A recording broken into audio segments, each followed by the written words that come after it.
Haino hai lachima singsa koktuma kasai thika tiprasa khoroktham kelarao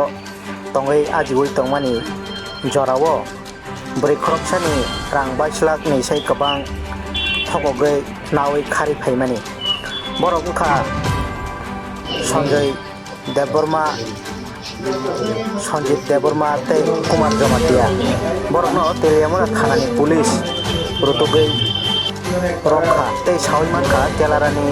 bising tei khlaino borokni information phaimani bagai borokno rutugai romjak thanani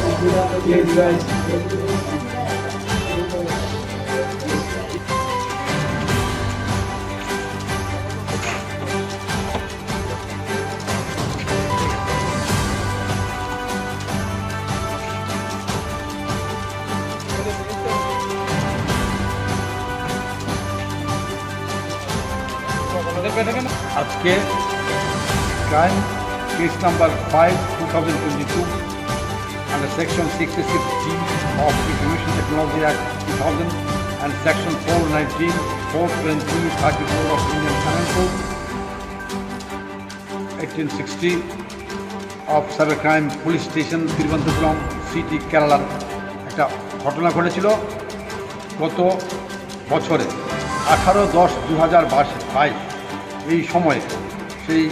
তিরুবনন্তপুরমে একজন মহিলা থেকে WhatsApp মেসেজে এই আসামিরার মধ্যে একজন ভাব ভালোবাসা করে এবং পরবর্তী সময়ে ওটা আরও গাঢ় হয় এবং ওই মহিলা থেকে চাপ দিয়ে 22,75,000 ওরা বিভিন্ন অ্যাকাউন্টে মহিলা থেকে নিয়ে নেয় এবং মহিলাকে ওরা চিট করে এবং আদৌ মহিলাকে বিয়ে করেনি। এই মহিলা কেরালার বাসিন্দা নিয়ার ওনার বাড়ি হলো TC 1881-4226 নিয়ার আদ্যাপাক্কা ভবন press club road Thiruvananthapuram Kerala. এই মহিলার অভিযোগ মূলে মামলা রুজু হয় কেরালাতে। আজকে কেরালা থেকে সমস্ত টিম এসে ওদেরকে 7 days ট্রানজিট রিমান্ডে কেরালা নিয়ে যাওয়ার জন্য প্রস্তুত হয় এবং ওরা মাননীয় আদালত চিফ জুডিশিয়াল ম্যাজিস্ট্রেটের আদালতের যে দায়িত্বপ্রাপ্ত ছিলেন আমাদের রীনা দেববর্মা মহোদয়, জুডিশিয়াল ম্যাজিস্ট্রেট ফার্স্ট ক্লাস, ওনার আদালতে আসামিদের প্রেরণ করা হয়। 3 জন আসামি ছিল আজকে, ওদেরকে 7 দিনের ট্রানজিট ওয়ারেন্টে কেরালাতে প্রেরণ করার জন্য মাননীয় আদালত তথা রীনা ম্যাডাম অর্ডার পাস করেন। কুমার জমাতিয়া